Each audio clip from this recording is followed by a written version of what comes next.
Olá, eu sou Elo Mayumi e hoje eu vou falar sobre ferramentas para Killing Paper. Elas não são obrigatórias, mas ajudam bastante.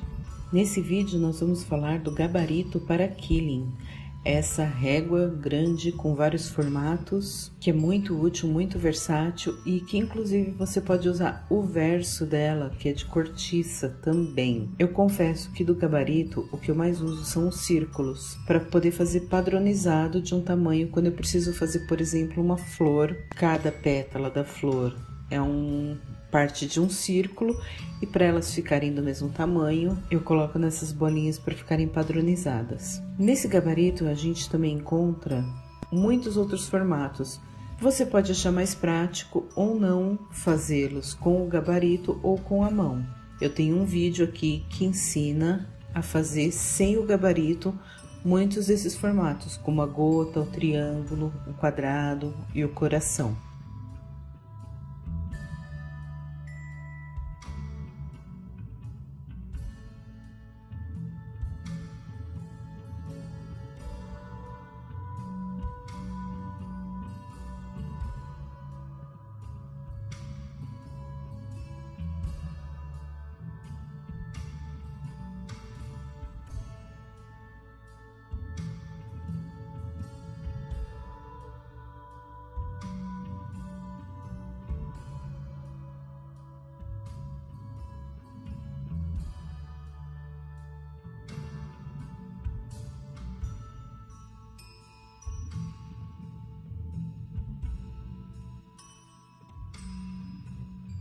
O segredo está em você partir de uma bolinha que caiba no formato que você quer e aí com um alfinete você vai puxando tira por tira, posicionando onde você quer no gabarito e aí você passa um fiozinho de cola para manter o papel no lugar que você quer.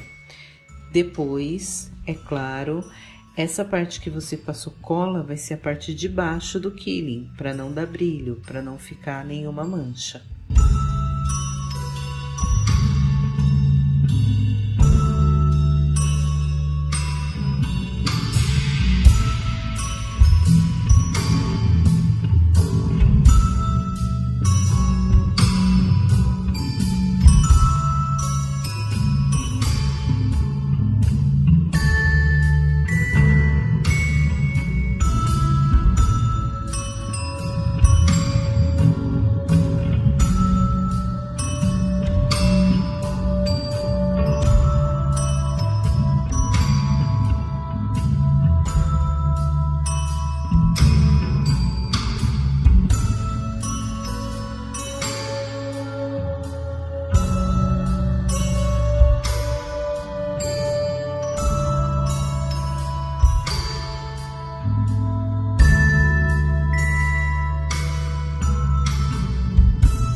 ver os outros vídeos que eu fiz sobre ferramentas de quilling, eu vou deixar uma playlist aqui. Eu espero que você tenha gostado, inscreva-se para receber os novos vídeos e até o próximo.